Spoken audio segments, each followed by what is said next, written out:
Comment réussir à gérer la solitude? Vous vous posez cette question? Je vous réponds dans cette vidéo.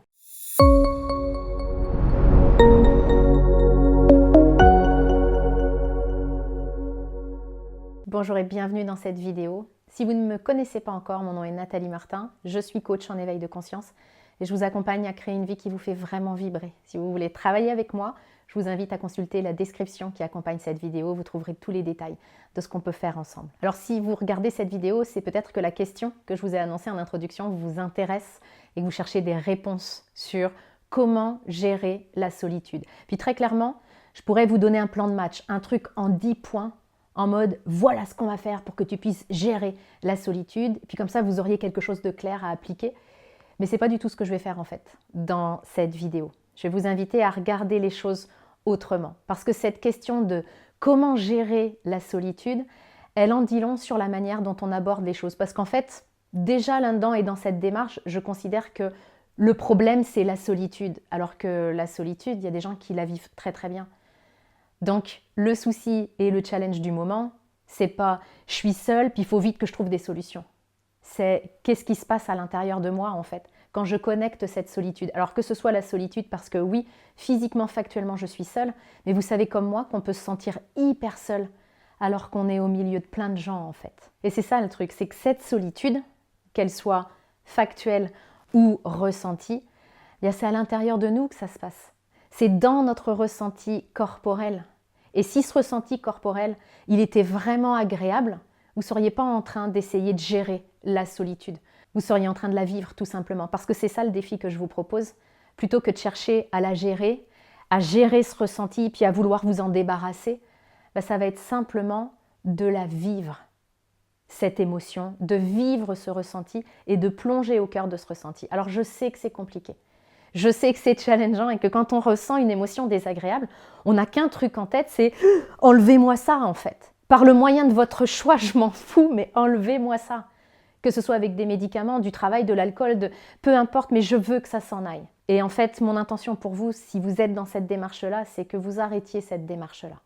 Ce n'est pas un ordre que je vous donne, vous faites bien ce que vous voulez, mais c'est simplement que je vous propose autre chose en fait. Parce que si je cherche à gérer ma solitude, je vais chercher à plus la ressentir, donc je vais chercher à remplir en fait, à remplir mon extérieur, à me jeter dans autre chose. Simplement parce que j'ai peur d'aller voir ce qui se passe à l'intérieur de moi. Donc moi, c'est ça que je vais vous proposer en fait, très concrètement, même si ce n'est pas confortable. Parce que je sais que c'est une clé extraordinaire pour changer votre perception par rapport au fait d'être seul, pour changer votre ressenti. Plutôt que de la gérer, allez au contact de ce qui se passe à l'intérieur de vous quand vous pensez à votre solitude.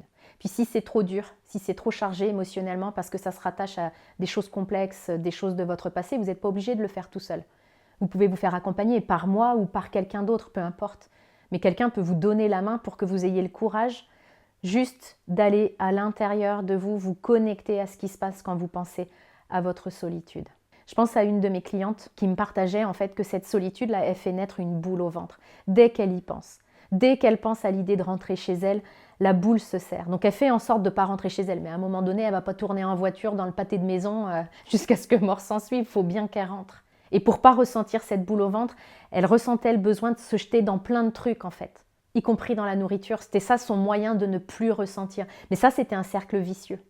Et il n'y avait pas d'issue à ça, si ce n'est que de reproduire sans cesse la même chose en plus fort pour que ça puisse vraiment m'étourdir en fait, pour que ça puisse m'anesthésier. Il y a mieux à faire que ça. Et c'est ce que j'ai fait en fait avec elle. C'est simplement que je lui ai vraiment proposé, on l'a fait ensemble, d'aller se connecter à cette boule à l'estomac qu'elle ressentait et qu'elle essayait de fuir. Parce qu'on ne courra jamais plus vite que cette boule à l'estomac, elle est à l'intérieur de nous en fait. Ça ne sert à rien de chercher à lui échapper. Et quand elle a accepté ça parce qu'on était ensemble, elle s'est aperçue que le fait de se concentrer sur cette boule, elle se dissolvait en fait complètement. Et du coup, il lui suffisait de refaire ça quand ça se présentait, de revenir vraiment à cette paix et à ce calme. Et ça permet de se connecter à une autre dimension de la solitude. Non plus axée sur le manque et le vide que j'essaye de remplir, mais axée aussi sur ce tout. Parce que la solitude, c'est les deux.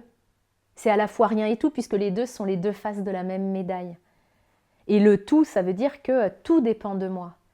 Je peux tout créer, je peux tout vivre, je peux tout décider en fait, puisque je suis la seule mettre à bord.